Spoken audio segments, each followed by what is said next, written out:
সম্মানিত দেশবাসী, আসসালামু আলাইকুম ওয়া রাহমাতুল্লাহ। সম্প্রতি ঢাকা ১৭ আসনের জামাত মনোনীত এমপি প্রার্থী এস.এম. খালিদুজ্জামান ডাক্তার তিনি ক্যান্টনমেন্টে প্রবেশের সময় গানম্যান নিয়ে প্রবেশ করতে গেলে সেখানকার এমপি মিলিটারি পুলিশ বাধা দেন। মিলিটারি পুলিশ বলেন যে ক্যান্টনমেন্টের ভেতরে কোনো গানম্যান নিয়ে প্রবেশ করা যাবে না, তারা নিজেরাই তাকে নিরাপত্তা দিবে। কিন্তু এমপি প্রার্থী তিনি তার আচার আচরণে এবং সব কিছু মিলিয়ে তাদের সাথে তর্কে জড়িয়ে যান। এক পর্যায়ে তিনি তার ঊর্ধ্বতন কর্মকর্তার সাথে ফোন আলাপও করেন, তবুও তিনি প্রবেশ করতে পারেননি, তাকে বাধ্য হয়ে ফিরে যেতে হয়েছে। এটি কোনো বিষয় নয়, বিষয়টি হচ্ছে যে একজন এমপি প্রার্থী এবং চিকিৎসক পেশায় যিনি তরুণও বটে, তার আচার আচরণ বাংলাদেশের আইন কানুন জানা থাকা দরকার এবং সেটি হওয়া দরকার। তিনি যেটি করেছেন সেনা সদস্যের সামনে, এমপির সামনে যেটা তিনি বলেছেন সেটা খুবই আপত্তিকর শব্দ। যেমন তিনি বলেছেন, আপনারা জিহ্বা দিয়ে চেটে ফেলছেন পথ, তারেক জিয়ার জন্য আমরা কেন যেতে পারবো না? তারেক জিয়া ওই রাস্তা দিয়ে যাতায়াত করছে, তার বক্তব্য মর্মানুযায়ী এটাই হচ্ছে, এবং সেই পথটা আর্মিরা, সেনা সদস্যরা পথ চেটে পরিষ্কার করে দিচ্ছেন, তিনি যাচ্ছেন, অথচ ডাক্তার সাহেবকে যেতে দেওয়া হচ্ছে না। আরেকবার তিনি বললেন, সময় সব সময় সমান যায় না, অনেক বড় বড় অফিসার পা ধরছে 5 আগস্টের পরে।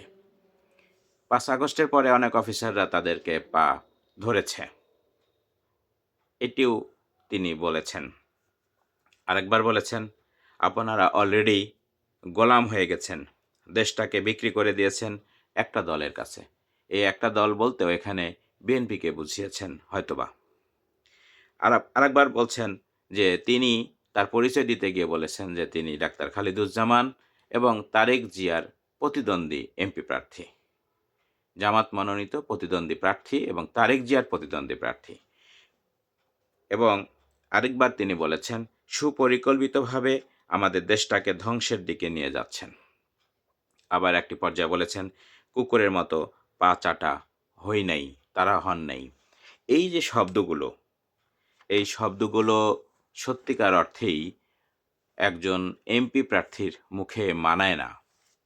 হয়তোবা অনেকে এটার পক্ষে যুক্তি দেখাবেন অথবা দেখাবেন না, সেটি তার একান্তই ব্যক্তিগত বিষয়। আমরা ভদ্র ভাষার ক্ষেত্রে, আচরণের ক্ষেত্রে সব সময় উদার থাকব, অন্যের তুলনায় বড় থাকব।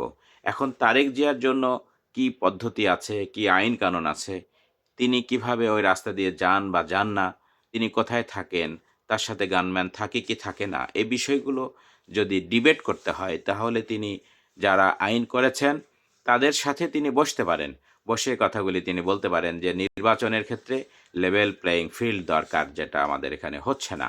কিন্তু তা না করে একজন সেনা সদস্য যিনি শুধুমাত্র পুলিশের দায়িত্ব পালন করছেন, এমপি পুলিশের দায়িত্ব পালন করছেন মিলিটারি পুলিশ, সেই মিলিটারি পুলিশের সাথে তার তর্ক করার মধ্যে কোনোই উপকারিতা নেই, কোনো সমাধান নেই, কারণ তিনি শুধুমাত্র দায়িত্ব পালন করছেন। তাকে ঊর্ধ্বতন কর্তৃপক্ষ যে সিদ্ধান্ত দিয়েছেন, যে কথা বলেছেন, সেটি তিনি পালন করছেন। তিনি তো মাত্র দায়িত্ব পালন করার ক্ষেত্রে ওই জায়গায় দাঁড়িয়ে আছেন।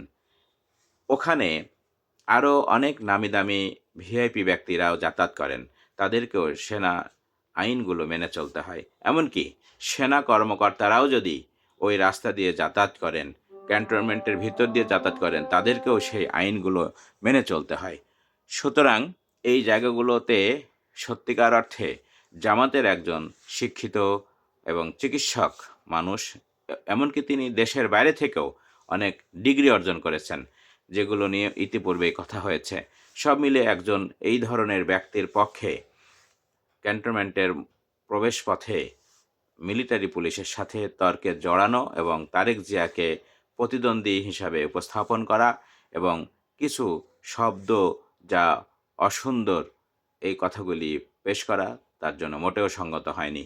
অবশেষে তিনি নিউজের মাধ্যমে আমরা জানতে পেরেছি যে তিনি দুঃখ প্রকাশ করেছেন এবং বলেছেন এই ঘটনাটি প্রায় মাসখানেক আগের ঘটনা, এখন মিডিয়ার সামনে এসেছে।